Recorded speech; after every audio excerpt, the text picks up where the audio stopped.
Hello, hello, hello. Jason Rice here, Lotpop. What is it, January 6th or 7th? Man, we're almost 60 degrees here in Kansas, probably 40 degrees warmer than it should be. I don't know where everybody else is, but man, I bet we're going to have a crazy February. But you see by this title of this video, I put that cheap pricing fresh inventory is not what's costing your dealership gross in used car operations.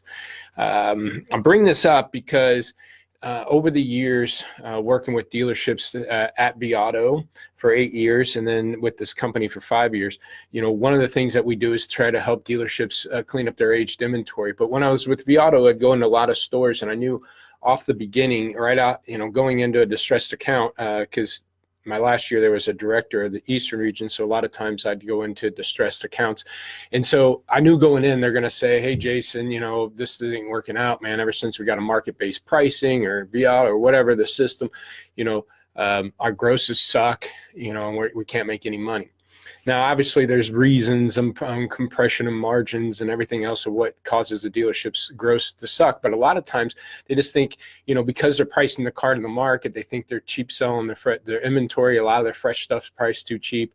And really, in reality, what it was they're just selling too much age cars. I bring this up because I just got off a current client. They're about 3 or 4 weeks into our services. And, right now, grosses suck. And he wanted to minimize price change adjustments because we do big price changes. And what I mean by that, we don't adjust the price by 100 or 200 bucks. We want a dealership to adjust their price close to, or we do $500 increments, but we do it every week, every 2 weeks or so. We're going to move a car $500. Maybe $250 if it's a cheaper car, like a less than 10 grand, or I'm already number one at 87%. And I just maybe want to make a little adjustment, but 95% of our price adjustments are $500 increments. And one of the reasons, a matter of fact, a rep of his from one of the companies that he deals with, was saying that don't do the 500, just drop it 100 or two. Well, here's the problem. What happens is dealerships start working out of age. And this is what I realized over the years going into these stores. A lot of the stores, again, didn't think they had to choose between gross and volume. They thought they had to have one or the other, because what happened is once they got a inventory management tool, whatever it was, they started paying attention to how they're pricing. They started paying attention to their age. They start blowing things out, and their grosses are sucking. So they're trying to do this aggressive price approach, and then grosses were sucking because 50, 30, 40, 50% of their sales are going out on age cars or 60-day and older, and there's no money left on those cars by then. So yeah, their grosses sucked. And by the time they cleaned that all up for a couple months, they took a deep breath and said, "Oh, that sucked. Let's get back to selling cars and making money," and went back to old habits. Or the second thing that happened, which is what this dealer was talking about, is to offset all those beatings they're taking on aged cars, they try to raise their prices on fresh inventory or try to minimize the price adjustments that they're making on fresh because they're taking such a hit on aged inventory. And I had to talk to the dealers like, your gross problem isn't because we dropped at 500. Your gross problem isn't because we took a 14-day-old car and took it from 101% of the market to 98% of the market, or we took a 98% price to market, dropped at 500 to 95 or 96% of the market. The reason why your grosses are sucking is because 40% of your sales are going out on aged cars. So it's not because we moved 500 bucks on a fresh inventory. One. Two, you're looking at the market right now, and if you pay attention to the market, when you pull up a car, you're going to see a car that you're priced at 96% last week or 2 weeks ago, and now you're at 98%. And if you only move that price 100, 200 bucks to minimize and control your gross and not do such a big drastic drop because you're taking a beating on these age cars, well, if you go from 96% last week or two to 98% now, that means the market dropped 2%.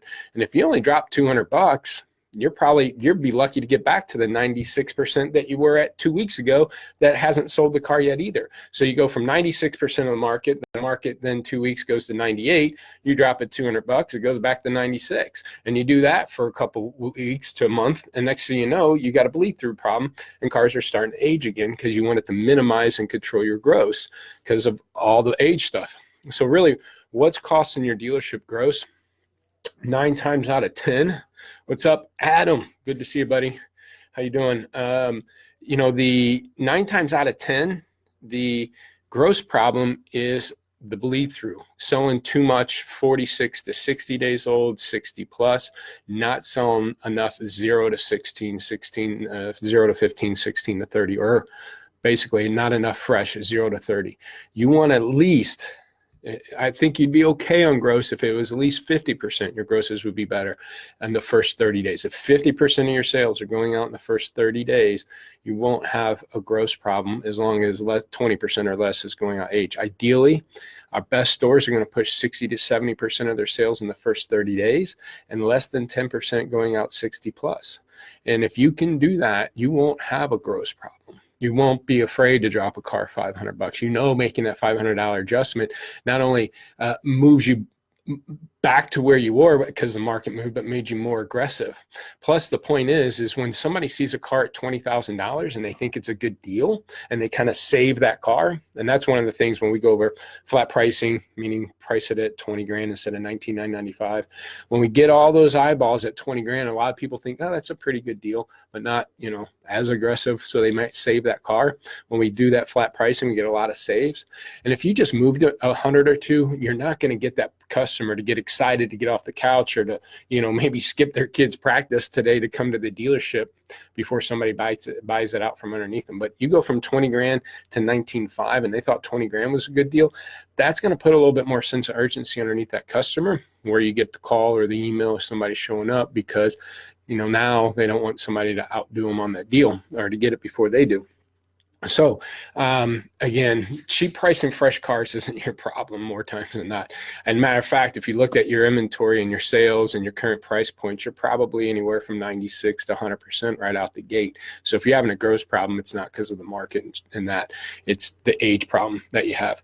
And anything over 20%, you have an age problem. But really, I think anything over 10%, really none, but anything over 10% over 60 days old, I think you really need to have an age problem. You need to cut that out, minimize that, and then you can get your grosses up and but you got to get the 50 to 60, at least 50, but 60 to 70% of your sales in the first 30 days.